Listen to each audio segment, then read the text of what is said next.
This conference will now be recorded. तो कुछ बता सकते हैं। पहला हमने बना दिया सीरियल नंबर, नेम, ठीक है, एड्रेस एंड मोबाइल नंबर।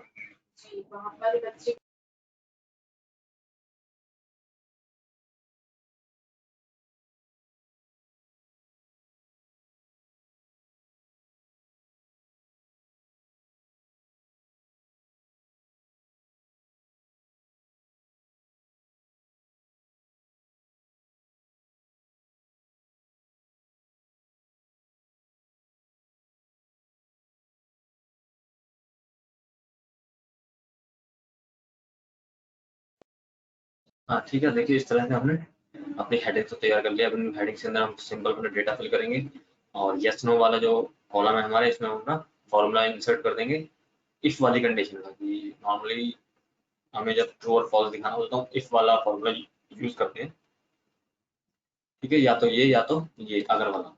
तो सीरियल नंबर में यहाँ पे इंसर्ट कर देता हूँ। क्या चीज सर? कुछ नहीं, एक मिनट अभी बताया फॉर्मूला भी।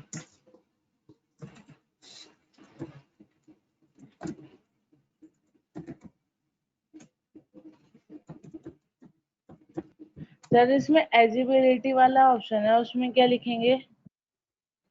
किसमें? सर असाइनमेंट नंबर 13 में एलिजिबिलिटी वाला ऑप्शन है। सूजन के घर से बात हो रही है। कौन से वाला ऑप्शन है?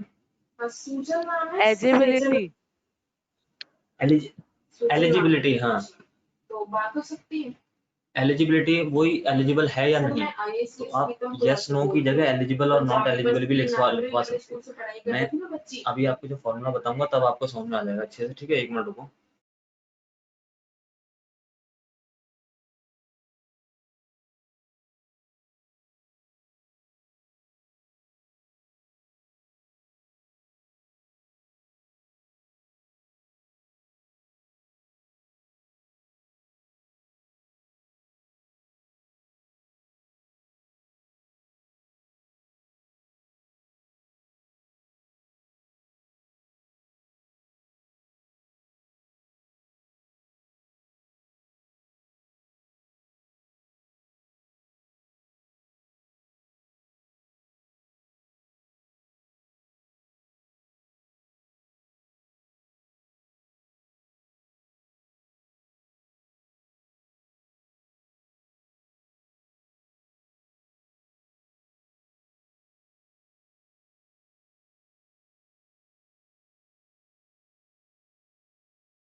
ठीक है, अब देखिए यहाँ पे आप एलिजिबल, नॉट एलिजिबल या फिर यस नो कुछ भी लिखवा सकते हैं। तो मैं यहाँ पे फॉर्मूला इंसर्ट करता हूँ। Equal if bracket open, age को सिलेक्ट किया। अगर ये सिलेक्टेड एज बड़ी है 18 से तो क्या होगा, कॉमा इनवर्टेड कॉमा यस आ जाएगा, ठीक है। दोबारा से कॉमा लगाएंगे। और अगर ये इससे बड़ी नहीं है 18 से तो क्या हो जाएगा यहाँ पे इनवर्टेड कॉमा नो,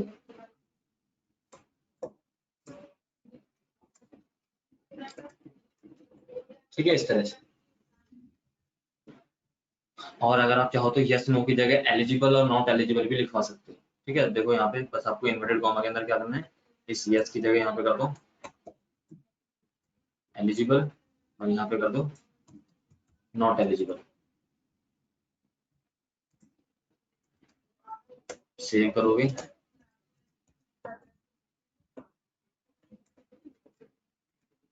ठीक है। इस तरह से आप एलिजिबल नॉट एलिजिबल भी शो करवा सकते हैं। Okay sir. ठीक है, समझ में आया?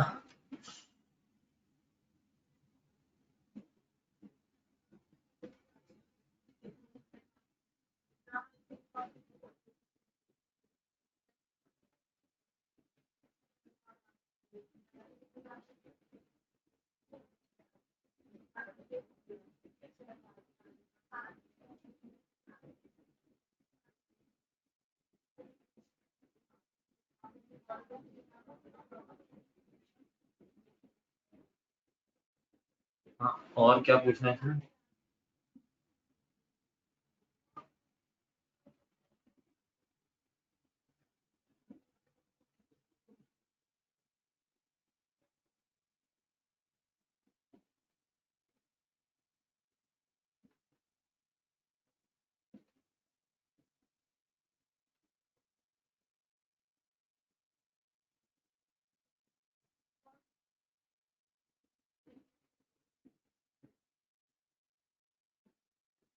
ठीक है, देखो इसमें आपको एक चीज और बताता हूँ एक्सेल में।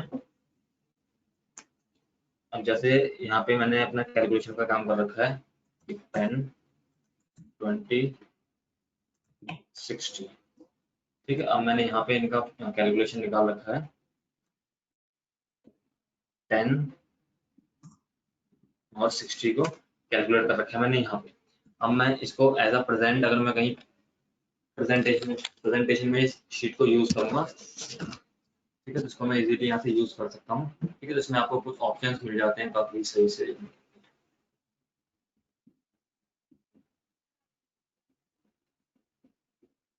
हाँ ठीक है, फॉर्मूला मेन्यू के अंदर आपको यहाँ से मिल जाते हैं option trace precedents and trace dependents. तो इन दोनों ऑप्शंस का यूज करके आप दिखा सकते हो कि ये जो 70 है ये इस पूरी लिस्ट में से, जैसे यहाँ पे लिख देता हूँ, इस पूरी लिस्ट में से जो 70 है ये किसका कैलकुलेशन है। तो आप यहाँ से दिखा सकते हो ये 70 इस तरह से 10 और 60 का कैलकुलेशन है। ठीक है, और मैं यहाँ पे अगर दिखाना चाहूंगा, यहाँ मैं अलग से कुछ कैलकुलेशन दिखा दूंगा 30 + 20। ठीक है, तो इसको दिखाऊंगा तो मैं ये किसका कैलकुलेशन है, तो ये 60 और 20 का कैलकुलेशन। तो इस तरह से आपको यहाँ से ये दोनों ऑप्शंस आप आराम से दिखा सकते हैं।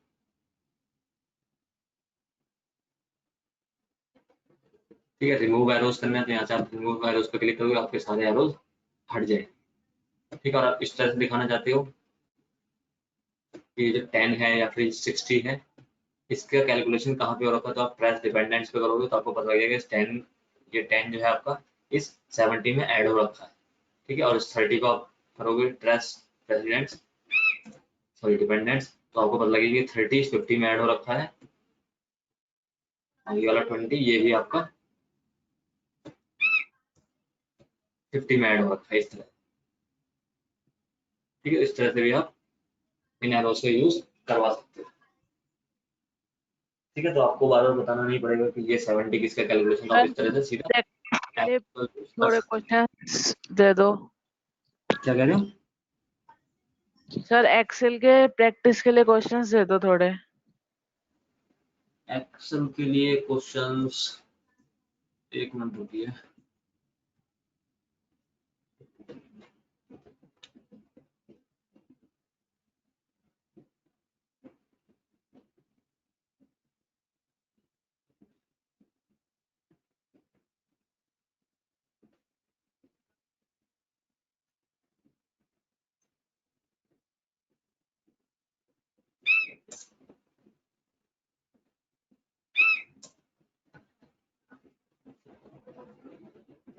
सर ये बेसिक में सिर्फ ये 4 ही है क्या? बेसिक में क्या? सर जो अभी मैं कोर्स कर रही हूँ बेसिक का, उसमें सिर्फ ये 4 ही है। हाँ, बेसिक का तो ये 4 ही आते हैं ना। सर एडवांस में क्या होगा? अब बेटा एडवांस का तो मुझे पता नहीं, क्योंकि मैं जैसे अगर एक्सेल वगैरह भी आपका एडवांस है तो एडवांस वो मैं नहीं करवाता, वो दूसरे सर हैं आपके। Okay sir. तो ये सारी इन्फॉर्मेशन आप नीतू मैम से ले सकते हो, उनसे बात कर लिया करो जब भी कोई ऐसी परेशानी हो ना कि आपका नहीं सर, कंटेंट ये क्या खत्म हो गया तो आगे क्या होगा वो पूछना था, उसमें मैम से पूछ लूंगी वो। हाँ ठीक है, ठीक।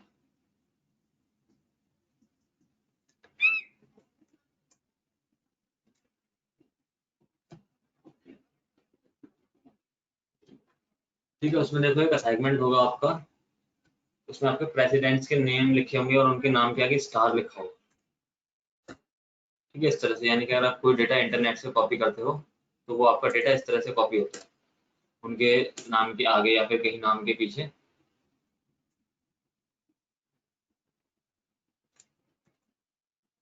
कुछ एडिशनल चीजें भी आपको देखने को मिल जाती है। ठीक है, इस तरह से मिला। सर शो नहीं हुआ।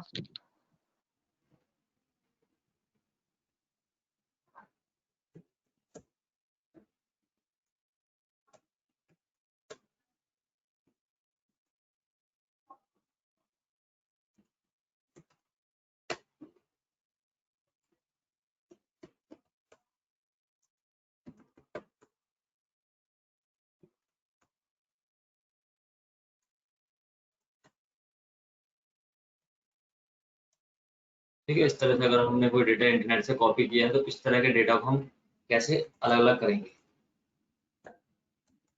ठीक है, यानी कि हमें जो नेम वाला सेक्शन मिला है इसमें जो हमें ये सारे नाम देखने को मिलते हैं, इनमें से हम अभी चलो ये तो हमारे कम डेटा है, यानी कि 4-5 का डेटा है, तो इसको तो हम एक एक करके मिटा देंगे।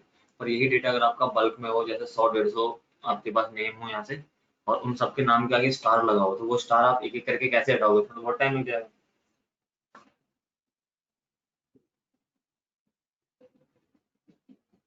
बता सकते हो। और यहाँ से जो एड्रेस एड्रेस हमें देखने को मिला, एड्रेस के साथ एक आपको ईयर भी मिलेगा यहाँ पे देखने को। ठीक है, तो एड्रेस हमें अलग करना है, ईयर हमें अलग करना है, तो ये हम कैसे करेंगे बताओगे। ये आपका एक्सेल में असाइनमेंट है, ये इसको करोगे फटाफट और फिर बताओ कितना हुआ। सर किया तो था। कौन सा फॉर्मूला लगाया था इसमें।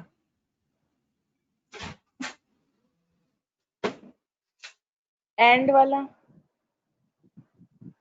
एंड वाला। नहीं नहीं नहीं नहीं नहीं नहीं नहीं नहीं सॉरी सर। वो तो एक बार देख लो, दोबारा कर सकते हो।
मिला एकता, किस तरह से इनको आप अलग करोगे?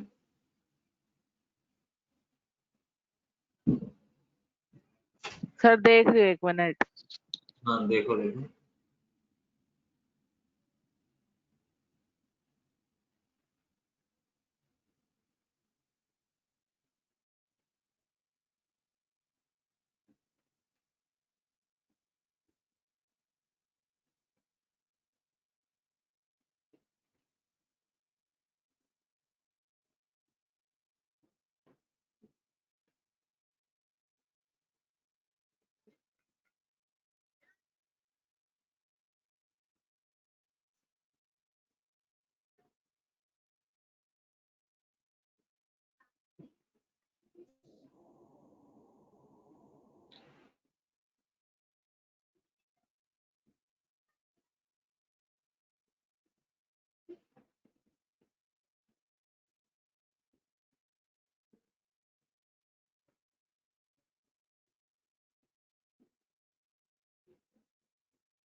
सर डाटा में जाके टेक्स्ट टू कॉलम में। हाँ टेक्स्ट टू कॉलम, ठीक है। टेक्स्ट टू कॉलम हम इसको इजीली सेपरेट सेपरेट कर सकते हैं।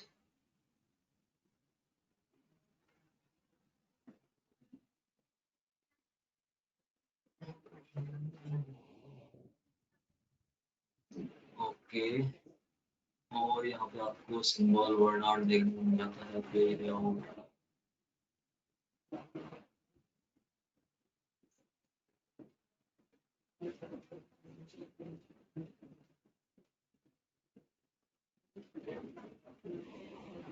सर असाइनमेंट नंबर 23 नहीं समझ आया था।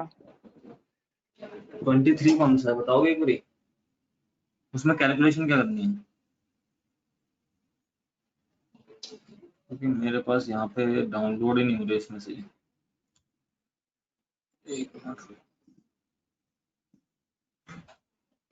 Sir, create a following pattern to search detail of employees in different sheet.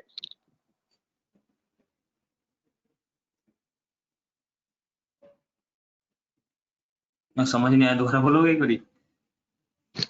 Create a search, following pattern हाँ to search detail of employee in different sheet. अच्छा, इसमें वो होगा कि एम्प्लॉयज की शीट, एम्प्लॉय का डेटा बनाना होगा आपको अलग अलग शीट पे। Sir, create a employee data और salary report. हाँ सैलरी रिपोर्ट बनानी है और एम्प्लॉयज का डेटा बनाना है, फिर आप उसको एक शीट पे बैठ के एक किसी भी एक शीट पे आप उसको इजीली एक्सेस कर पाओ। इस पे आपका वी Yes. लुकअप काम करेगा, वी लुकअप वाला जो फॉर्मूला है वो यूज होगा। Okay, sir. दो शीट बनेंगे अलग अलग, एक पे एम्प्लॉयज का डेटा बन जाएगा, एक पे एम्प्लॉयज की डिटेल बन जाएगी, और तीसरी शीट पे जिस तरह से उनको फॉर्मेट दिया गया उस फॉर्मेट में आप वी लुकअप लगा दोगे, तो सेम आप उस डेटा पे वो डेटा आप यहाँ पे इंसर्ट करोगे तो आपका सारा डेटा ऑटोमेटिक आ जाएगा।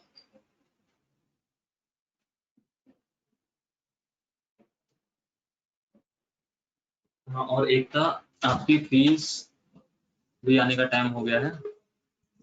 सर पापा को बोला था कि मंडे हाँ को बोल देना। कर। हाँ जी ठीक है।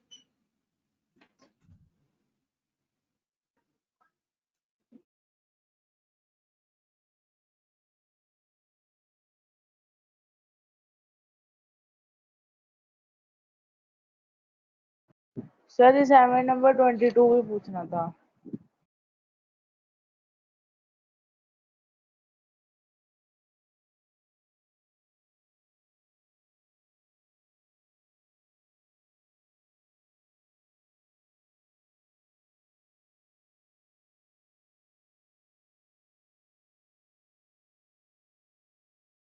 हाँ अब बताओ एक तक कौन सा वाला असाइनमेंट कह रहे हो?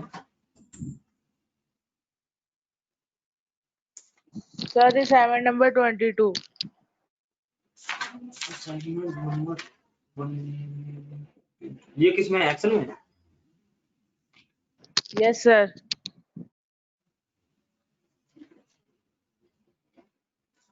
22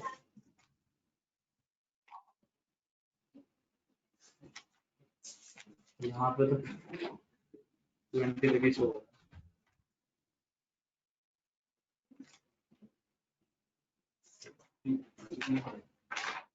इसमें करना क्या है 22 में? सर इसमें एक डाटा दिया हुआ है, उसमें फील्ड्स फाइंड करनी है।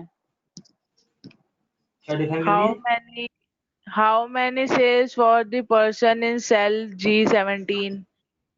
हाँ नहीं, ये वाला क्वेश्चन थोड़ा सा गड़बड़ है। इसमें ना आप सिर्फ एक ही क्वेश्चन को कर सकते हो जो पर कस्टमर वाला क्वेश्चन है, बाकी वो दोनों क्वेश्चन करोगे। G17 जो सेल है आपका, वो सेल तो आपका फिलअप होगा ही नहीं क्योंकि डेटा छोटा है। G17 के सेल तक नहीं पहुंच पाओगे आप। तो G17 के सेल में कौन सी वैल्यू है हमें क्या पता, ये इंफॉर्मेशन आ रही है इसमें।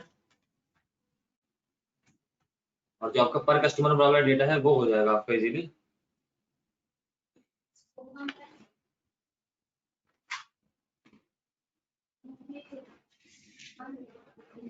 ठीक है, how many cells for the person. ठीक है, तो उसमें एक पर जो G17 वाले नंबर में सेल में जो पर्सन है उसने कितनी सेल्स की है। ठीक है, तो यहाँ से हमें नहीं पता लगेगा कि G17 वाले सेल में कौन सा पर्सन है। ऐसे ही दूसरा है आपका व्हाट इज द सेल पर कस्टमर फॉर जगजीत।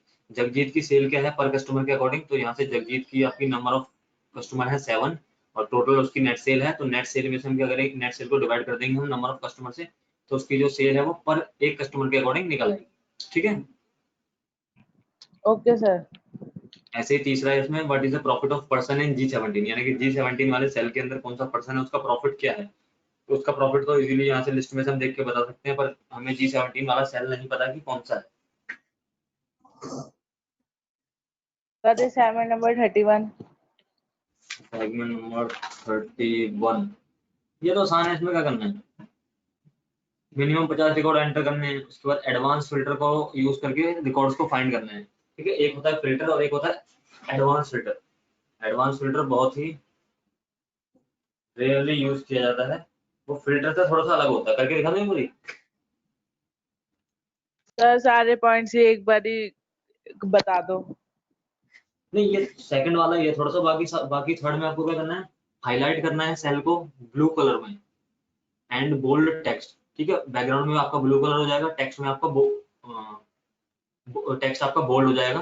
ठीक है, जो मल्टीमीडिया कोर्सेज हैं उनके, और जो सेल आपके सॉफ्टवेयर वाले कोर्सेज के हैं उनका क्या हो जाएगा, सेल हो जाएगा ग्रीन कलर का, टेक्स्ट हो जाएंगे रेड कलर के।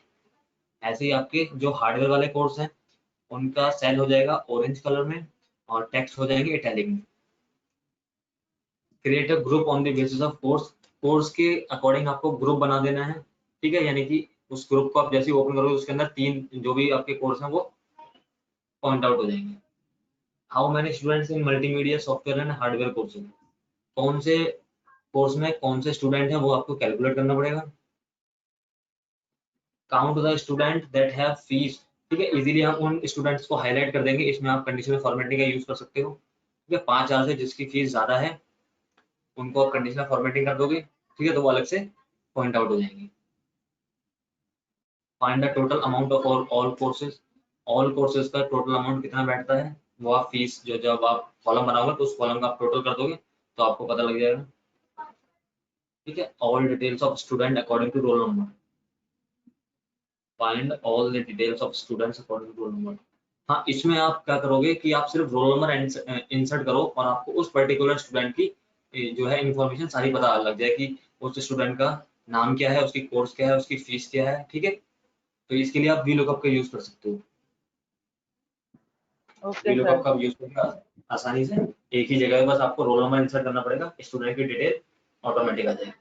उसके बाद है हाईलाइट करना है आपको cell with red colour which contain monthly instalment is less than 1000।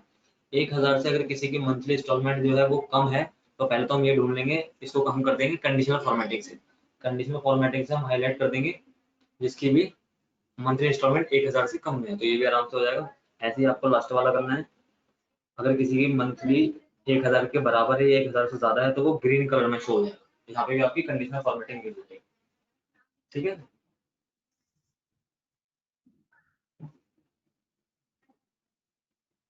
Sir अब तो एक्सेस वाले में ही है। हाँ सर एक्सेस के क्वेश्चंस पूछने थे। एक्सेस के क्वेश्चन पूछे थे, हाँ उसके भी पूछ लो। सर इसमें तो फर्स्ट और सेकंड ही हो पाया मेरे से तो। फर्स्ट सेकंड नहीं हो पाया?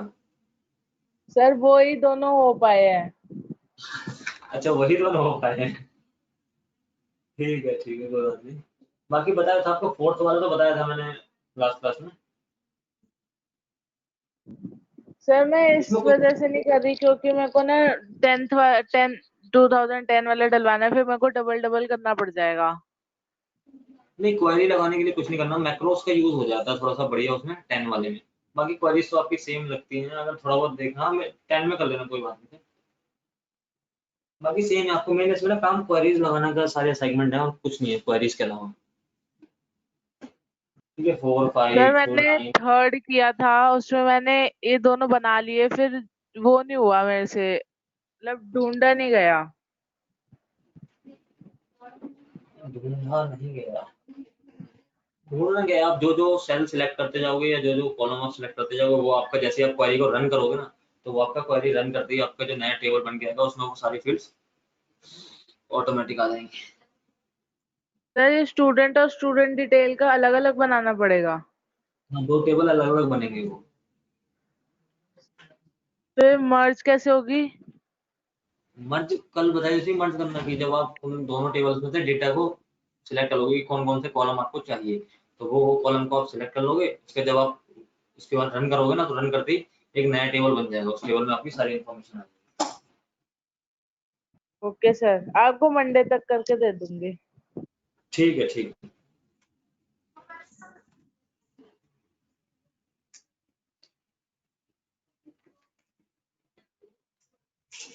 ठीक है, एक साथ फिर फिनिश करें class. Okay sir. Okay, good bye.